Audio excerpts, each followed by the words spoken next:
All right, let's jump right into this wild explainer. We're talking about a reincarnated gamer who literally shatters every single rule of a magical lit RPG world. Just imagine dying as your typical shut-in gamer and suddenly waking up inside the exact fantasy game you spent years min-maxing. But instead of just playing by their rules, you decide to break the entire system wide open. So, picture this. Our main guy, Alan, wakes up in a village that is actively being swirled by goblins.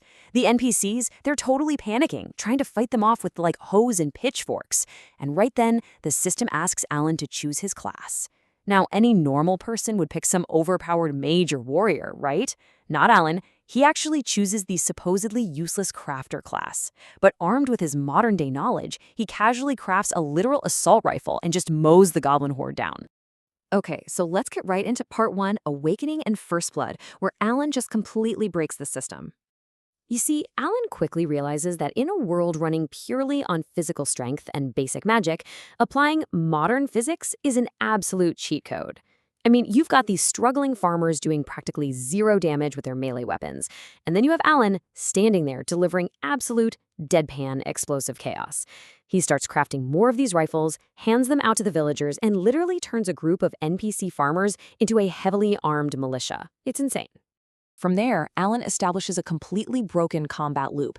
He figures out that magic stones, the standard loot drops you get from monsters, actually work as universal batteries for his modern tech. The cycle is simple. Defeat a monster, extract the stone, field a weapon, and annihilate the next target. At one point, a giant armored boss goblin leaps right at him. Alan doesn't even blink. He casually scoops up a dropped ruby, crafts a frickin' rocket launcher, and vaporizes the boss in a single shot. The system chat is just flooding with level up notifications at this point, but he just keeps scaling. Facing down a level 27 sandworm boss, he stacks a bunch of magic stones together to build this modified ice pistol with an absolutely absurd base attack of 1220. With one perfectly aimed shot, he freezes this colossal worm from the inside out and just shatters it. So much for the crafter class being useless, right? It's completely busted. Right, moving on to Chapter 2, Shattering the Wolf Mine. Alan decides he's going to hit up a level 25 dungeon called the Wolf Mine. Now, he's only level 15 at this point, but he's specifically hunting for that sweet, high-level experience multiplier. Meanwhile, back at the Adventurers Guild, the executives are staring at their tracking mirrors in absolute terror.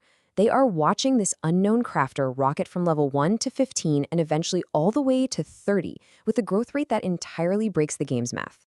So when he gets to the mine, Alan crosses paths with this classic, super arrogant, high-level player named Lucas. Lucas is busy harassing a level 20 priestess named Emma.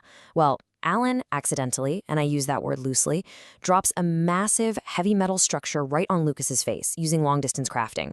Furious, the level 65 Lucas challenges the level 15 Alan to a high-stakes speedrun duel to see who can clear the dungeon first. Ellen takes Emma inside, literally tosses her 2 heavy machine guns, and is just like, hey, just hold the triggers down. Using massive suppressive fire and these brutal steel jaw traps to cheese the dual werewolf bosses, they absolutely steamroll the dungeon in an unbelievable 9 minutes and 48 seconds. When Lucas finally stumbles out an hour later and checks the record crystal, he absolutely loses his mind. Which brings us to part 3, the Crystal Castle Raid. Naturally, pulling stunts like that attracts some pretty deadly attention. After casually wiping out a whole squad of level 65 assassins with an SMG, yes, an SMG, Alan teams up with a level 50 sorceress named Melissa. He needs information from her, but to get it, he has to help her raid the floating crystal castle. They bypass the kingdom's strict level restrictions using pure physics, and Alan completely carries this raid. I mean, he crafts a fire-powered hot air balloon, night vision scopes to see hidden floors, a platform elevator, and even a motorboat just to skip over a poison swamp. Now, Melissa is a top-tier sorceress, totally famous for these massive area of effect spells. She actually challenges Alan to a mob-clearing competition. But while she's out there flexing by casting this gigantic dark tornado, Alan humbles her immediately. He just materializes a heavy rotary Gatling gun, plants his feet, and absolutely shreds the horde. He wins the bet easily, 811 kills to her 689. And he doesn't stop there. When they face the middle floor bosses, a level 50 crystal ogre riding a freaking mana core, Alan crafts this rocket launcher that deals a staggering 16,000 attack damage. The bosses leap into the air, effectively losing all their evasion, and Alan uses that massive explosive radius to obliterate them both in one single shot.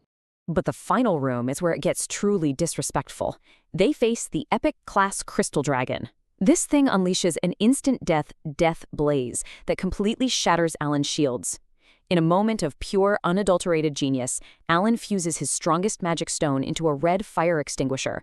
He fires this massive jet of counterpressure that physically shoves the dragon's lethal attack right back down its own throat, ultimately securing the ultra-rare Jade Dragon Orb.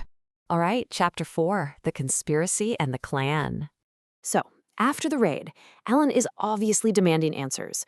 Who actually sent those assassins after him earlier? It turns out his insane stats and record-breaking clear times have put him dead center on the radar of the most powerful people in the kingdom.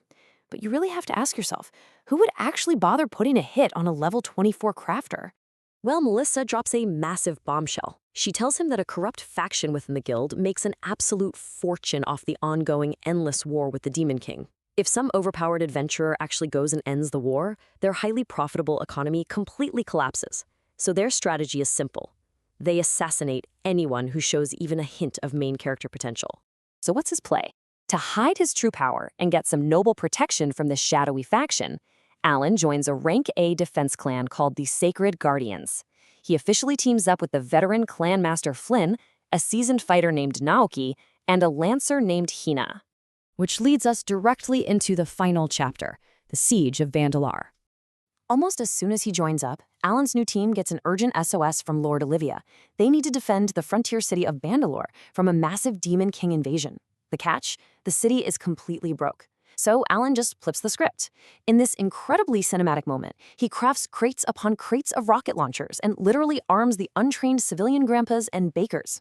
Standing up on the city wall, the civilians fire a single volley and just instantly wipe out half the demon horde. In response, Lord Olivia actually fires the expensive mercenary clans right there on the spot. Well, one of the rival mercenaries gets furious, sneaks up, and literally shoves Alan off the massive city wall. As he's plummeting to his death, Alan executes a flawless, video game-style rocket jump. Step 1, he points his weapon at the ground. Step 2, fires with max strength. Step 3, uses the explosive recoil to launch himself upward. And Step 4, he lands safely right back on the wall, completely humiliating the guy who pushed him. But here's the twist. The victory? It was a total setup. The city's guard captain leads Alan's team into a forest under the guise of clearing out bandits. But Alan uses a crafted tracking drone and quickly realizes they are being walked straight into a death trap. Putting the pieces together, Alan figures out that Lord Olivia herself is actually a high-ranking member of that corrupt pro-demon faction. She summoned him there specifically to execute him. Alan manages to survive the ambush, sure, but the damage is absolutely done. Recognizing the sheer political power of the elites actively hunting Alan, Clan Master Flynn makes a really heartbreaking call. For the safety of the rest of the team, he forces Alan to separate from Naoki and Hina. He strips away Alan's clan cover, leaving our overpowered crafter completely and utterly isolated. Which leaves us on one seriously tense cliffhanger. He's surrounded by corrupt elites, he's completely isolated from his party, with the kingdom's highest powers actively plotting his demise and a corrupt guild tracking his every move. You really have to wonder, what modern weapon could Alan possibly craft to shoot his way out of an entire political conspiracy? I guess we'll just have to wait and see. Thanks for joining me on this explainer, and stay focused out there.